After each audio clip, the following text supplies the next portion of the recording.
program for you.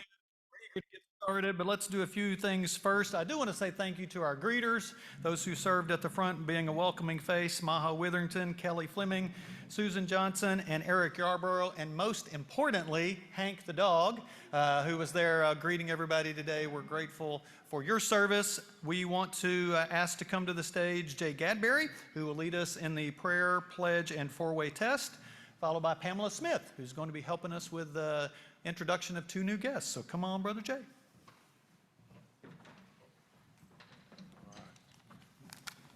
Let's pray. Our Father, we thank you so much for our many blessings. We are all so blessed. We pray for world peace and goodwill toward men. We thank you for all the positive trends happening in our world today. In Ukraine, Israel, China, Azerbaijan, Russia, Saudi Arabia, Armenia, Iran, India, Pakistan, Egypt. The world would be a better place if we just loved and trusted each other. Bless and guide us for the benefit of all concerned, and thank you for bringing our new good friends from Vietnam. Amen. I pledge allegiance to the flag of the United States of America and to the republic for which it stands, one nation, under God, indivisible, with liberty and justice for all. We've got the four-way test of the things we think, say, or do. Is it the truth? Is it fair to all concerned? Will it build goodwill and better friendship? Will it be beneficial to all concerned? Is it fun? Thank you, sir. Thank you, Jay. We appreciate that. I believe Pam Smith is helping us with some introductions today. Come on up, Pam. We are in as you know, we're one of the largest clubs in the world, but we are in a season of growth, and it's been a real blessing to have additional members joining us. We've had about 15 or 16 new members join us since July. And we have two great new members to introduce to you, one transfer and one new. So, Miss Pamela, come on up and introduce those new folks. Thank you, thank you. Good afternoon, Rotarians. All right, we'll do that again. Good afternoon, Rotarians. Good afternoon. Yay, love that call and response. Excited to be here today, and equally excited to welcome our wonderful guests. And it is my pleasure now to present them to you. Please hold your applause until we have announced all names. Mr. Edward Haddock, guest of Mitch Bettis, Jay Robbins, Jared Yates, Steve Eddington, and Nathaniel Todd, all guests of Mitch Bettis. Ted Darrow, guest of Kramer Darrow. Mark Glover, guest of Greg McCarroll. Deanne Runyon, guest of Mary Lackey. Roger Ball, guest of Pamela Smith. Barrett Ballou, guest of Keith Glover, our speaker. Jimmy Hornibrook, guest of Robert Jackson. Lambert Marshall, guest of Larry Allman. Brian Burton, guest of Sarah Riffle. Joel Amaro, guest of Frank Hall. Kelly Robbins, guest of Andrew Grubmeyer.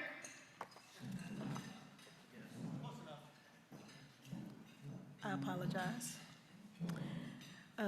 Barry Capps, guest of Charlie Porter. Marcia Masters and Lisa Byram, guest of Kathleen Lawson. Ms. Vicki Hatter, representing the Little Rock School District Board. And our Rotary guest from fellow clubs, Linda Tyler, Conway Morning Club, Daniel Frazier from Rotaract Little Rock. Would you please give all of our guests a nice round of applause? Thank you all for being here.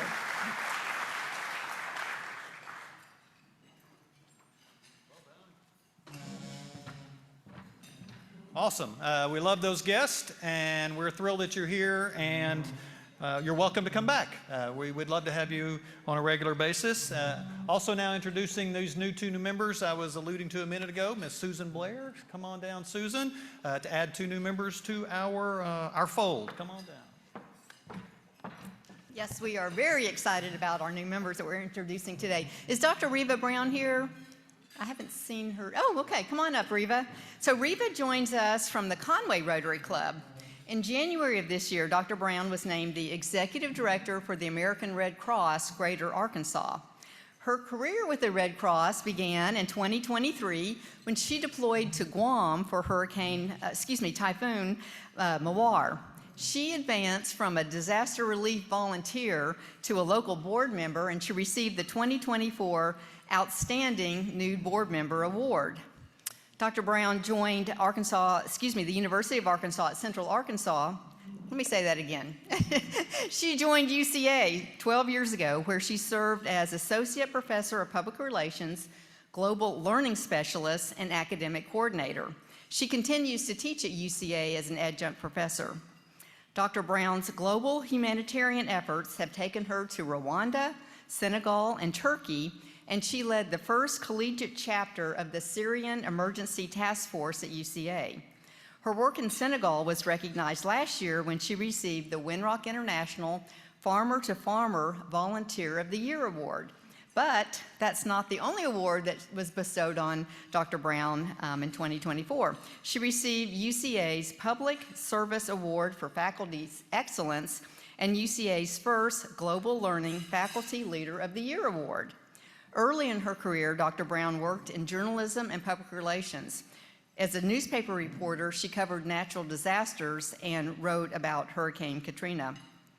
Dr. Brown holds a doctorate from the University of Southern Mississippi and is a member of Delta Sigma Theta. Rita, we're so pleased to have you in Club 99.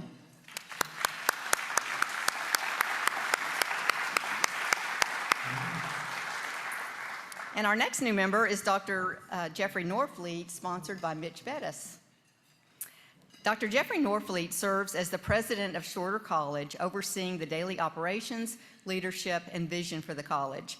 He was appointed as the 46th president of Shorter College, a historically black community college, in June of this year, after having served as provost, vice president, and interim president.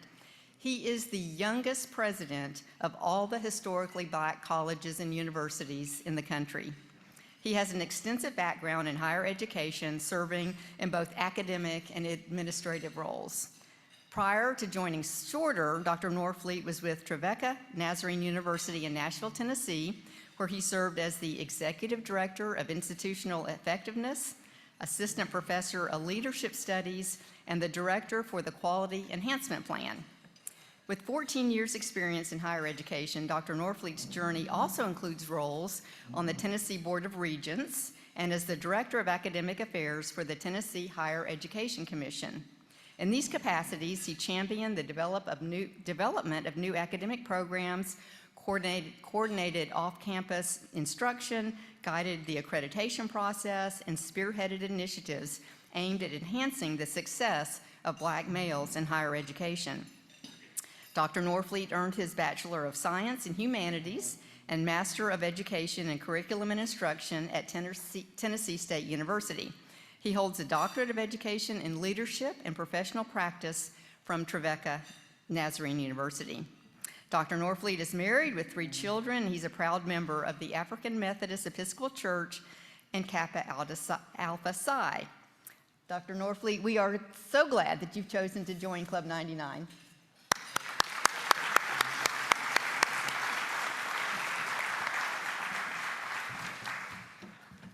We're thrilled to have both members. We'd love to see Reva here, and appreciate you transferring from Conway, and appreciate Dr. Norfleet. Many of you knew Jerome Green. He was a dear brother of ours, and after his passing, we're excited to see Shorter in new hands and new vision, and look forward to a big impact there. I'd like to announce or bring to the stage Chris Mangum to give us a little update on the Ottenheimer, our students from Vietnam. Come on down. They have had a busy week, my friends, and many of you are part of that week, and you're helping really nourish and nurture a very positive relationship with these gentlemen. But Chris is going to give us an update and let us know what's happening next. Come on, Chris. Thanks, Mitch. Thanks, everyone. It's such a long list that I had to actually bring the list with me. But before I do that, I want to point out something. Is everyone who has volunteered so far or has their name on the schedule to volunteer for the month of August, would you raise your hand? Okay. So in addition to being the oldest program of Club 99, the Ottenheimer International Scholarship Program also generates the most service hours.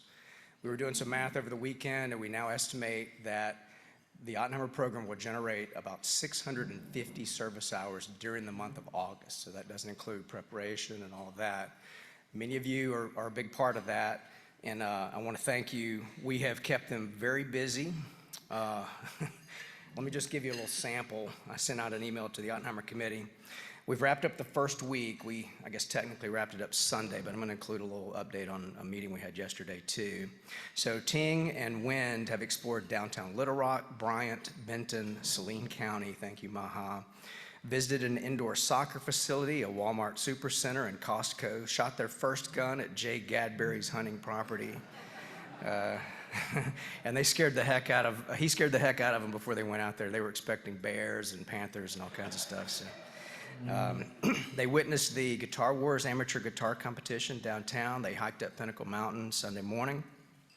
They ate at our own Photang Mai and declared it very authentic. Ting's family from Tulsa visited him in Little Rock Sunday. We FaceTimed with Wind's parents from the top of Pinnacle Mountain. Ting ate his first hot dog. Wind ate his first taco. Many thanks to everyone who has hosted. So yesterday we had a really interesting lunch with General Wesley Clark and discussed the Vietnam War, both the history of it leading up to it, and it was a very interesting conversation. Art Squire and Bob McEwen, two of our Vietnam veterans, were there for the conversation. Very heartfelt, and I think you could see attitudes and things shifting, even during the conversation. It was really a brilliant interaction between the two of them. They're going to be touring Central High School today, I believe. Courtney Little has them today. They're going to be visiting historic Washington State Park with Ed and Sue Owens this week. They're meeting the governor. Denver and Molly McNulty are taking them to meet the governor this week and get their photograph made. Spending a weekend on the Red River with Hank Kelly and Dr. V this coming weekend. And special thanks to Lisa Farrell and Jim Jacks for hosting them all week. Thanks, everyone. And if you want to get involved, you have fear of missing out, just see me after the meeting. Cheers.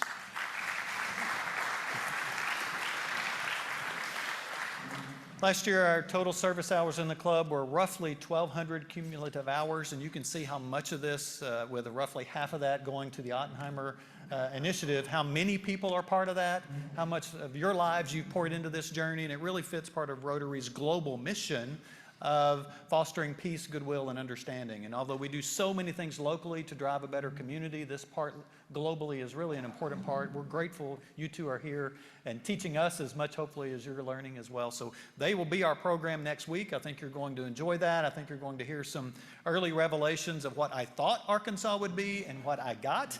And you might hear something about them at the shooting range. Jay has some great video if you want to see the shooting range video, which I loved a great deal. So thank you, Chris, Maha, and everybody associated helping pull off a tremendous exchange program. I also want to say thank you in terms of service to Don Cole, Girl Master Don Cole, and a whole team of you who were at Dunbar Middle School last week with a cookout and providing backpacks. We provided more than 400 backpacks to students who were getting a year started at Dunbar, and at the same respect providing meals for the whole community. So there you go, look at that. You're going to see a handful of those folks, and we appreciate that. So a great part of our mission here in Rotary is continuing to help different communities be successful, and we love that partnership with Dunbar.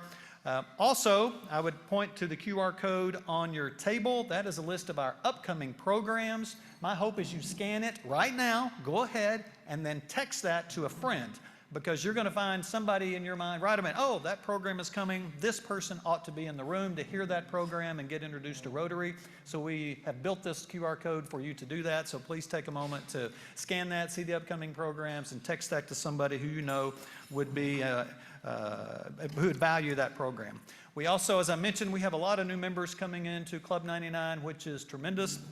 We have, again, one of the largest clubs in the world, but there is a lot of momentum to join the things we're doing here to make a better community and build a better Arkansas. We love the 2 new members today. I believe right now we have 4 new members slated to celebrate next week, and so that continues that excitement. And because of that, we have a new member orientation program August 22nd to sort of get folks plugged in, to make sure they're tapping into the important parts of Rotary, getting their Rotary legs, so to speak.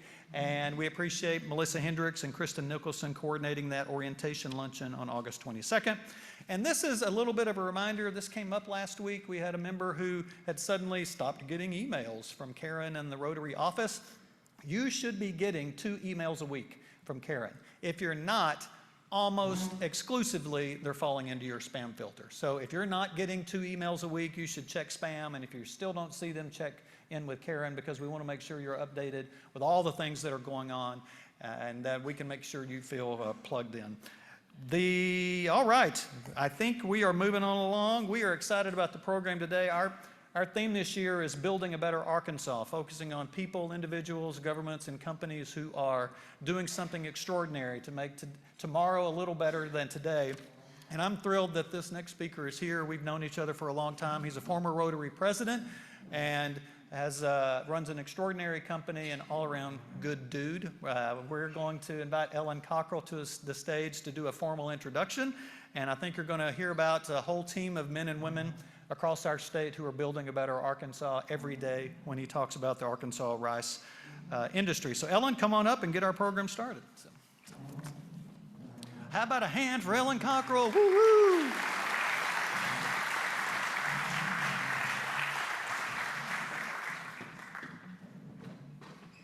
Well, one day I will be as technology advanced as Mitch and Keith, but for the time being, I have note cards. And for those young people out there, this is what you used to use when I was young, which is ages ago. I'm happy and thrilled to introduce Keith today. I want each one of you, to silently thank a farmer, or a producer, as they're sometimes called, for your meal today, and to thank those people who prepared the food that our producers grow for us. It is a labor of love on the part of those who provide the food for us. I am a female farm manager. I have 13 producers that I try to supervise on a daily basis, and we grow rice, soybeans, corn, and cotton on about 12,000 plus acres in southeast Arkansas. And from that standpoint, it is a labor of love for those producers to do that. I know behind every seed they plant, there's risk, there is grit, and there is a relationship. We rely every single day on our land and those who support us through the unpredictable nature of agriculture. Arkansas farmers had one of the toughest springs we have ever had, and it's beyond the weather. All of us are running. Many of my best farmers are hoping to break even this year, and it's because of lots of factors, but it's not because of their heart, their hard work ethics, and the knowing how to get the best out of the land. One of the things we know for certain, the yields this year are high, as they were last year, but because of things like the market, global market, and other things, we are having a difficult time making ends meet. Input costs are up. Seed, fertilizer, herbicides, labor, equipment. You can't buy a tractor for less than $1 million. And I know that's a surprise to some of you. It was a shock to me. Hopefully, we will cover costs this year, because you bankers out here in the audience, if we don't cover our cost, you don't cover your cost. And we have to have those tough conversations with you. The role of a reliable co-op, such as the one Keith Glover leads, is a critical part of helping us do the best that we can. They ensure that we have the resources, the processing capacities, and market across that gives our operations a fighting chance. It is an honor and pleasure for me to introduce Keith Glover, who's the CEO and president of Producers Rice Mill. And he's one of the good guys out there helping all the farmers in this state do the best that we can. He leads with a true understanding about what it is to farm, and a real commitment to ensure that producers have a partner, not just a customer. Help me give a Rotary Club 99 warm welcome to Keith Glover.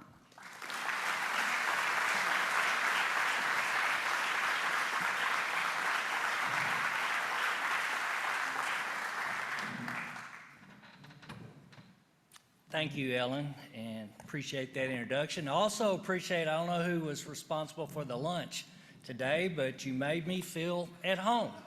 I don't know if you noticed, but there were 3 things that had rice in it. They had a buffet tray of rice, also had boudin ball, which is a Louisiana treat. And then you had rice pudding, and that was very delicious. So thank you for making me feel right at home. As a fellow Rotarian, and I've been a Rotarian for 45 plus years, it is a great honor for me to be asked to come here and speak to Club 99 in Little Rock. I know the legacy and the history of this club, and again, it's a great honor for me to come and speak to you regarding an industry that's very important to our farmers, and also I like to think to the state of Arkansas. So I'm going to start you out today with a couple of facts. You may not know this, but for over half of the world's population, rice is the main food staple for those people, and many of them eat rice 3 times a day. Because of that, rice is probably the most political crop that's grown around the world. There's been countries that leaders have been toppled because rice prices go through the roof and have a shortage and so forth. So rice is a very, very important crop around the world. The second thing, here in the United States, it's estimated that rice, U.S. rice, generates over $34 billion of economic activity here in the United States. So in many ways, it's a big business as well. Now, I'm going to give you some other facts about rice. Rice is produced primarily in 6 states here in the United States. All of them, except California, are here in the South. And when you hear people talk about what kind of rice they grow and so forth, it's pretty well boils down to the length of the kernel. Here in the South, we typically grow long grain, which means, just like it sounds, it's the longest length. We do have roughly 100 to 200,000 acres of medium grain here in Arkansas as well. Now, California, based on their climate and their weather, they produce an excellent medium and short grain crop. So that's where rice is grown here in the United States. Now, this picture gives you a more specific idea exactly where in each state, each of those 6 states, rice is typically grown. And in the case of California, it's in the Sacramento Valley, okay?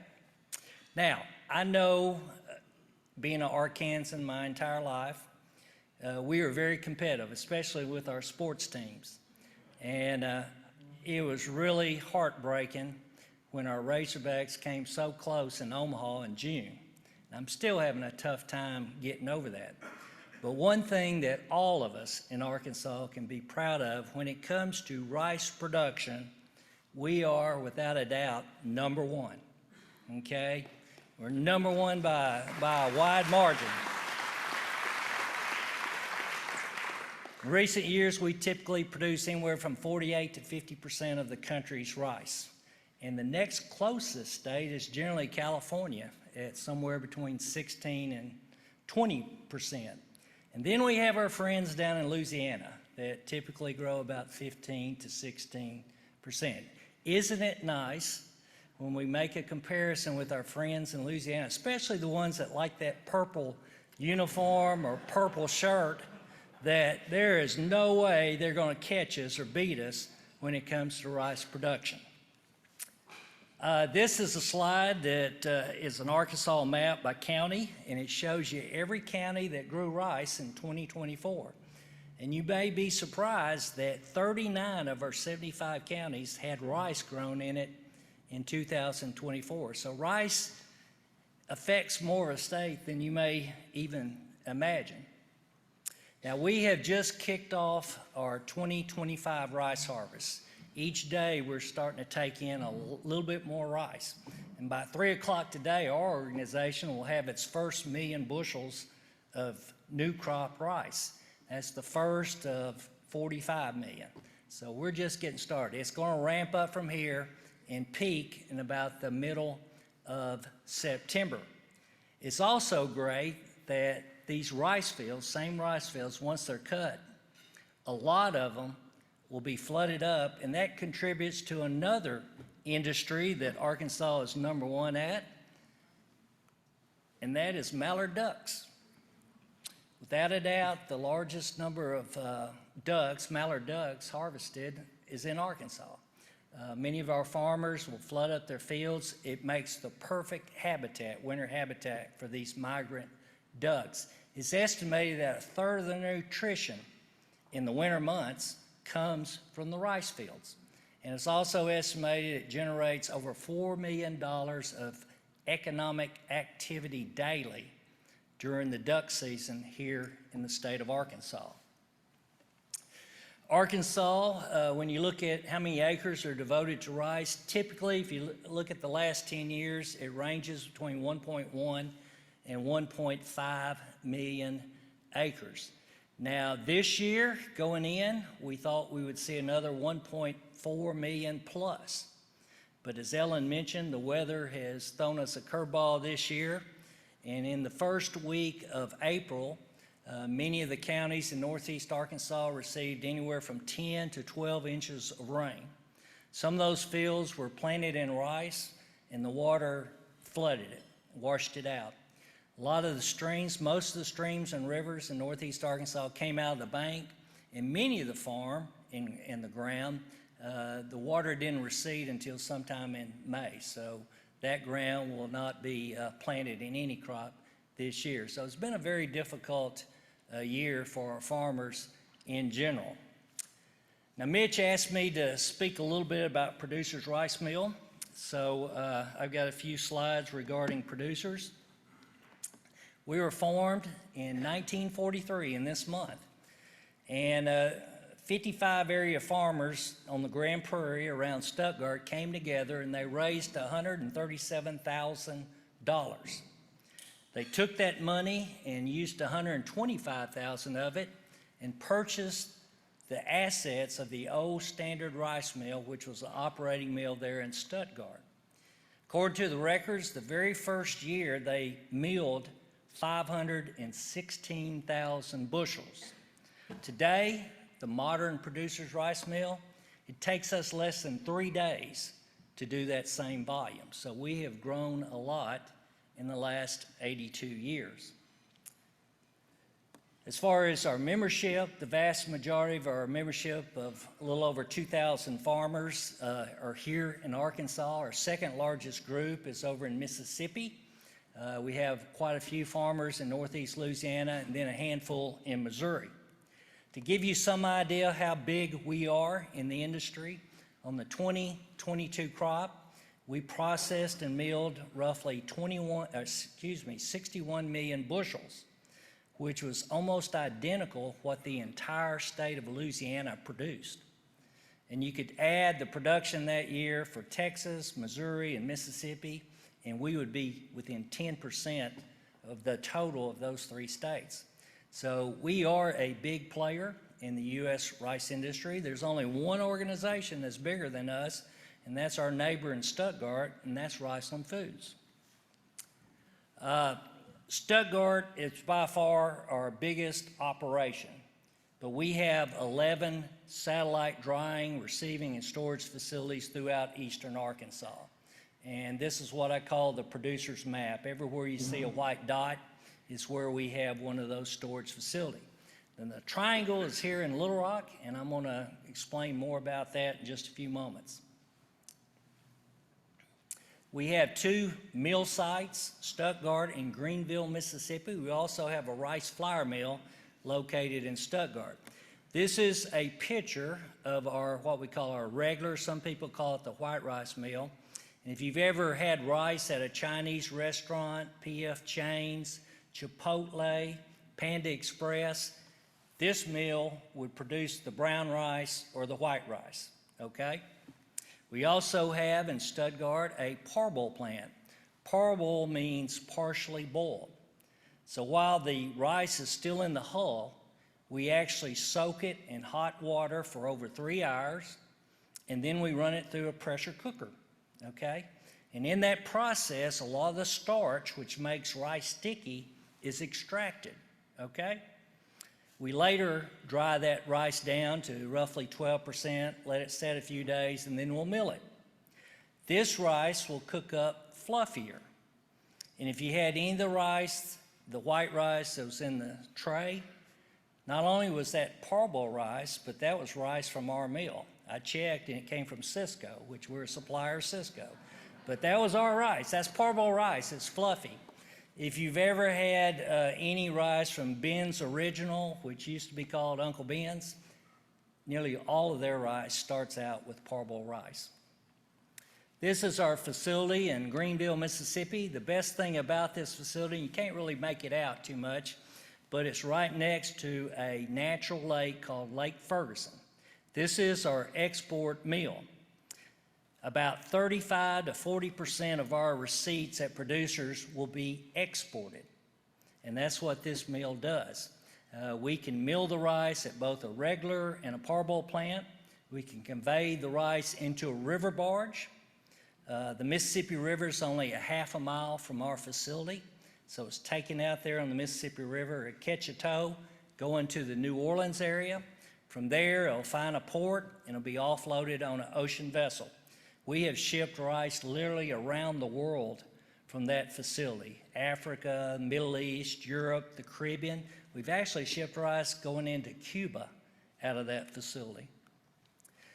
This is our rice flour mill in Stuttgart. Now, when you mill rice, as a miller, we try to preserve the whole kernel because it's more valuable. But unfortunately, a lot of the kernels are brittle and they break.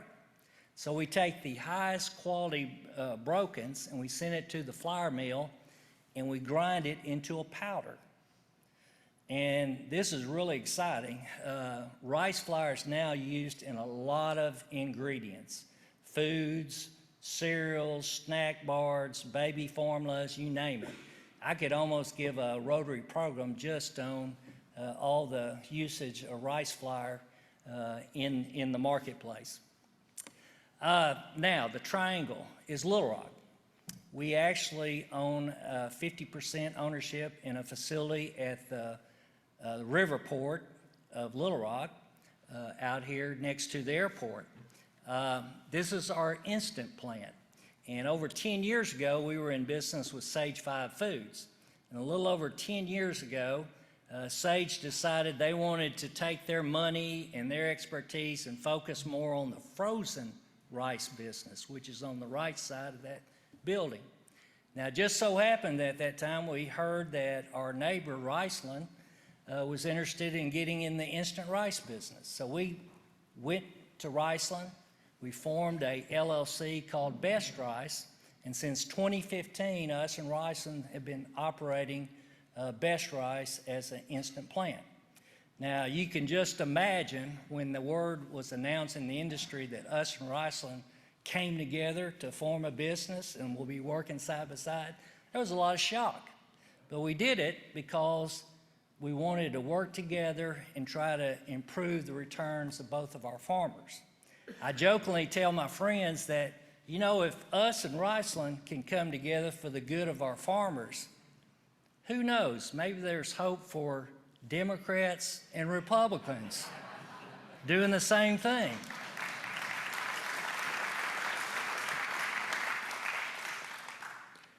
Okay, these are our products. We sell our rice under the name Par Excellence. The two products on the left, the bag and the cube.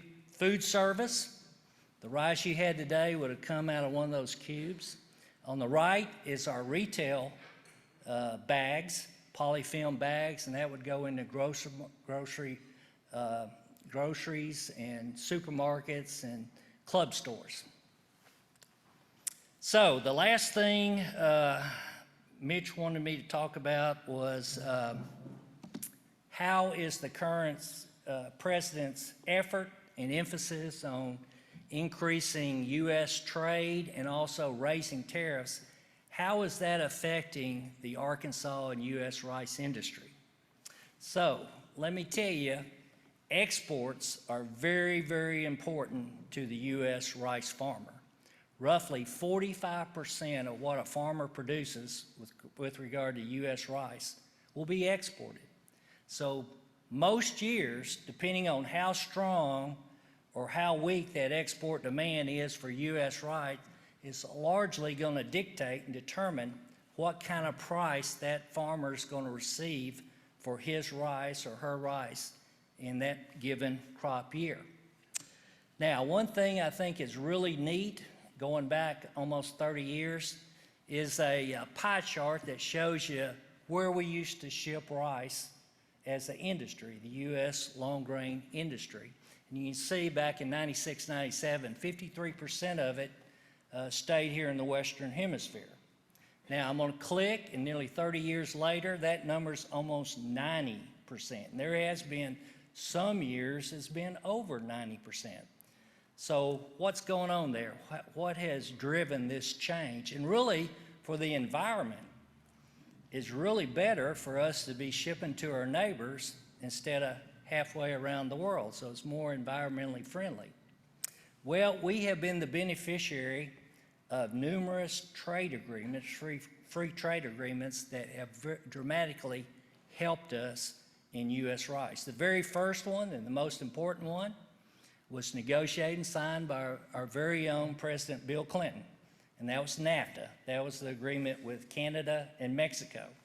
Prior to NAFTA, Mexico only bought about 200,000 metric tons of U.S. rice. Today, they buy over 900,000 metric tons, and Mexico is our #1 destination for U.S. rice. And then President George W. Bush, he signed the Central America Free Trade Agreement, which included the Dominican Republic. This added an additional 500,000 metric tons of U.S. long grain demand. So this was a good trade deal as well. And also President Obama, he signed the Colombian Free Trade Agreement, and that allows 150 to 175,000 tons of U.S. rice to go into Colombia, duty and tariff-free, which is a big advantage for us. All in all, when we include our friends in California, we export about 3 million metric tons of U.S. rice a year. Now, the bad trend that's going on that's impacting us in U.S. rice is that the U.S. rice, or the U.S. country, imports a lot of foreign rice. And this year, that number is going to be roughly 1.5 million metric tons. And the most disturbing trend about that is that number doubled just in the last 10 years. So if we see that number double over the next 10 years, we're going to be even Steven as far as what we export and what we import, okay? So why is this happening? Well, 2 reasons. Number one, the U.S., the good old U.S., is an open door. Our tariffs on rice coming in, there's a scale based on the product, but basically at today's prices, it's only about a 1% to 3% tariff. 80% of that 1.5 million comes from 2 countries, India and Thailand, okay? If we were to export our rice into Thailand, we'd be charged with a 52% tariff.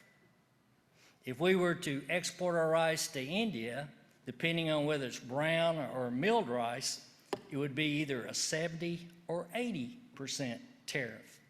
So it's a one-way street. So when President Trump earlier this year announced his reciprocal tariffs, which mean whatever you charge us, we're going to charge you in return, we applauded.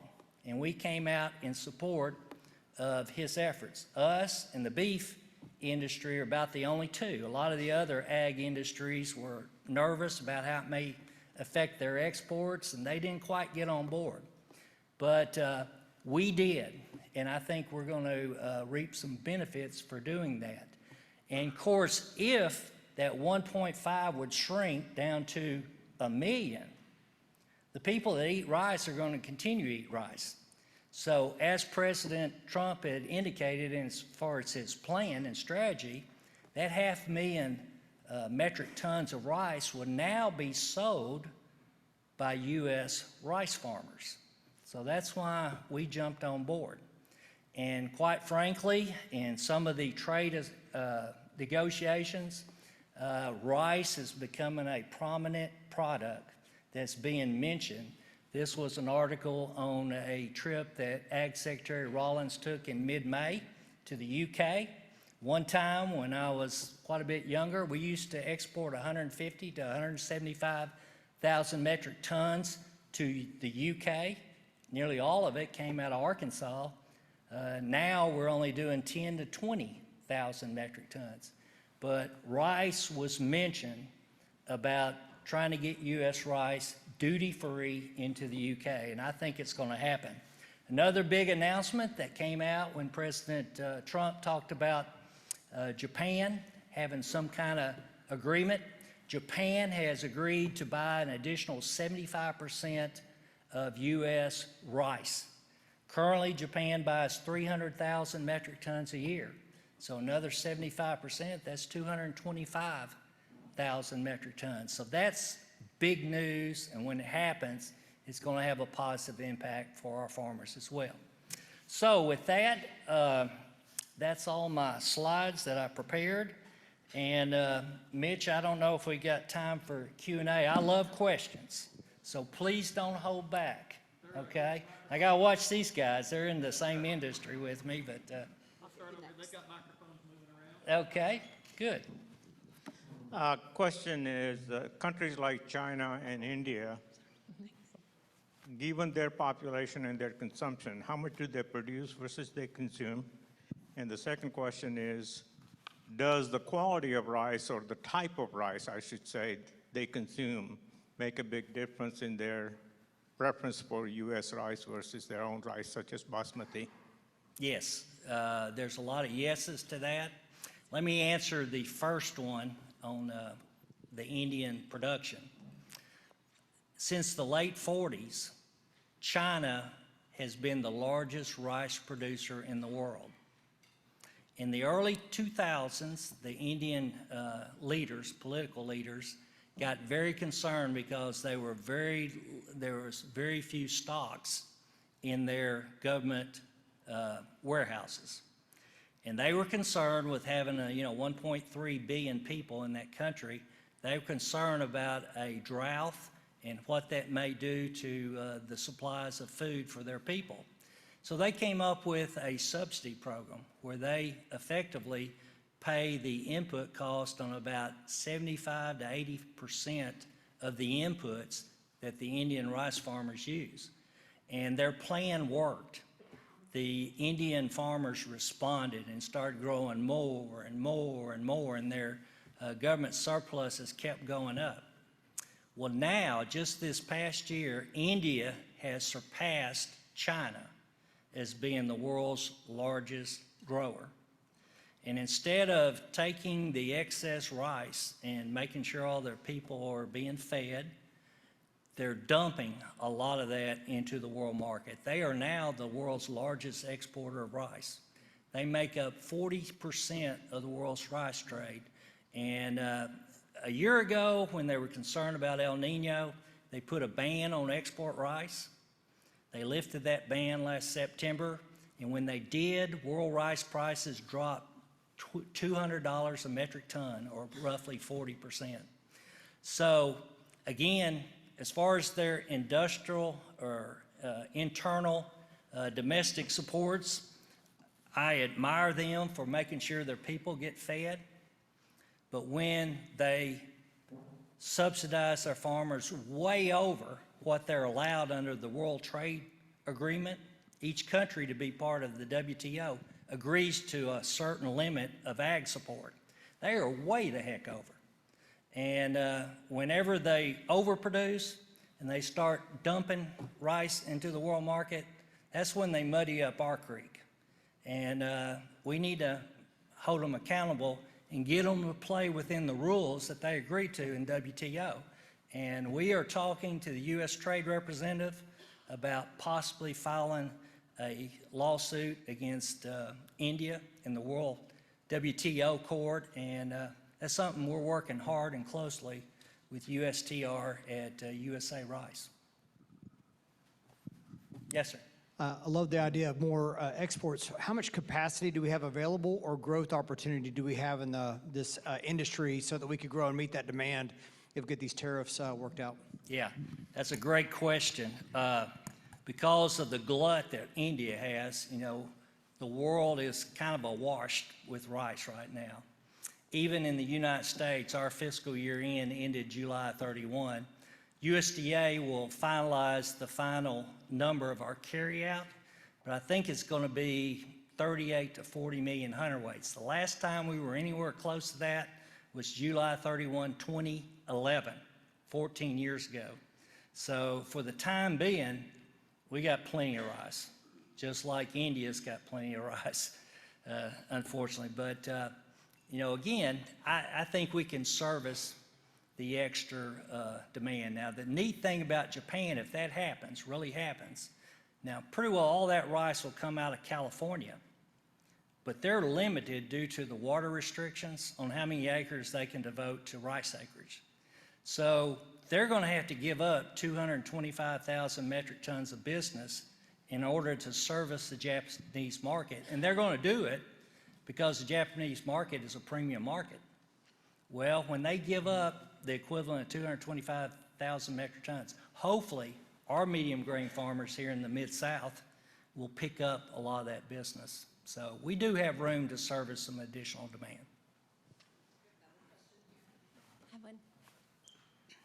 So mine is a little bit of a regulatory type question. Okay. Back in the early 1980s, I actually applied for a job with the State Plant Board, and I really wanted to be a seed sorter. And so what they explained to me is the farmer would bring in a sack of seed, and I would be going through it and counting the number of pieces of red rice that was in that sack, and then we would collect that data.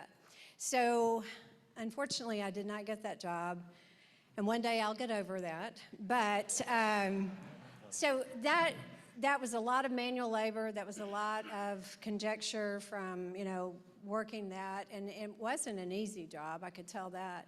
So how is that kind of job done today, and what kind of regulations and quality control are you under? And then compare that to what India is under, and how does that work? Okay, well, talking about red rice, since the early 80s, they've come out with some herbicides that rice is tolerant to. Now, it's not GMO. Rice is not GMO at all. But there are some herbicides out in the market that clean up red rice. My son here, he used to work at the Rice Research Center in the summer, and they used to have him go out and rogue red rice. And when we're driving down the highway in East Arkansas, he can point out red rice that it's over my head. But it's changed because of the great technology of finding herbicides that rice was resistant to, and everything's safe. Yes, there's a big debate about how we let rice into this country, where we know that those farmers are using chemicals and herbicides, pesticides that are not allowed in this country. And that's been going on for years. We've done our best to try to get them to test it before it comes in, but it's just too overwhelming. So I'd like to think if you buy U.S. rice and consume it, without a doubt, it's the top with regard to food safety. No doubt about it. Yes, ma'am.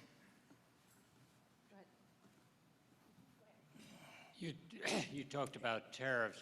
What about changes with respect to immigration affecting rice farmers at all?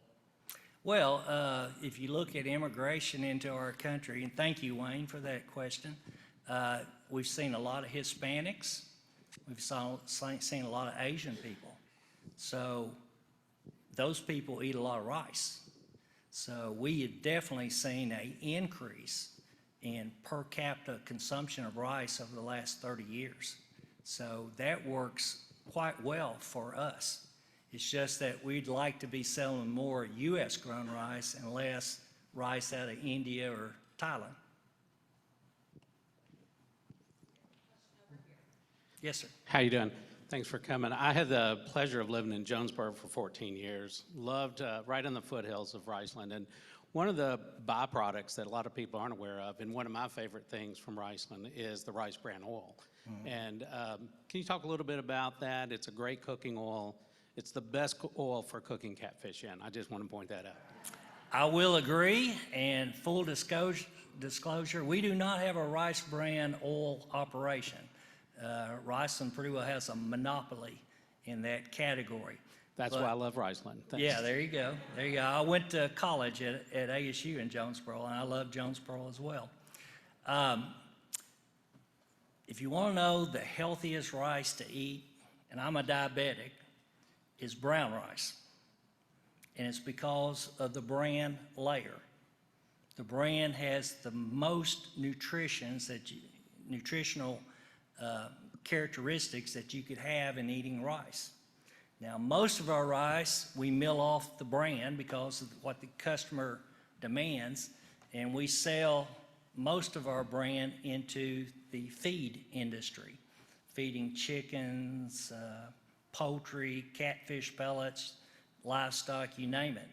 But again, the most nutritional part of rice is brown rice, and it's the bran. Now, in that bran, there's a percent of oil, and normally that's about 12%. And what Riceland does is take the bran, they run it through their oil plant there in Stuttgart, and then they extract a portion of that oil. And it is a very high quality oil, no doubt about it. I think we have time for one more. I'll end with a very basic question. Okay. That has always troubled me. Why, when you talk rice, are you talking weight versus bushels? It seems so confusing to me. I see what the price of soybeans are. That's relatively simple. But I don't know how to figure out the price of rice. But you haven't used the word bushel in your whole presentation, have you? Who made that up, that it's only weight instead of bushels? That's a great point, and I hear that from time to time throughout the industry. If you look at Chicago, the price of rough rice, it's on a hundredweight, which means 100 pounds, okay? Well, there's 2.2 bushels in 100 pounds of rough rice. Here in Arkansas, and I don't know how it derived at that long before my time, most farmers talk in terms of bushels. So I'm like one of these guys that maybe knows 3 different languages, may know English, Spanish, and French. You know how to speak all 3 of them. Well, in my case, I know how to figure rice prices in hundredweights, bushels, and if you go to Louisiana, they talk in terms of barrels, which is 162 pounds. So when I have my rice meetings and I'm head of a few committees, I have to talk in pounds, in tons, in hundredweights, bushels, and barrels. So who knows? If you got an answer to how we combine all that into one, please let me know afterwards, okay? Thanks again for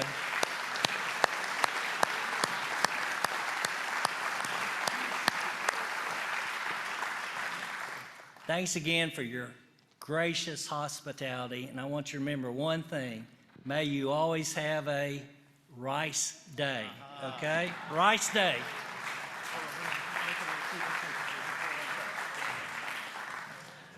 Thank you, sir. I appreciate that. We do want to have a little presentation in your honor. We appreciate you being here to educate and help us better understand what our farmers are facing in this local and global market. As we've talked about, this is one of the largest clubs in the world. We're number 15 out of 46,000. And so with that, we're also Arkansas's longest serving civic club, and one of our multi-year, multi-decade initiatives has been helping young people improve their ability to read throughout this state.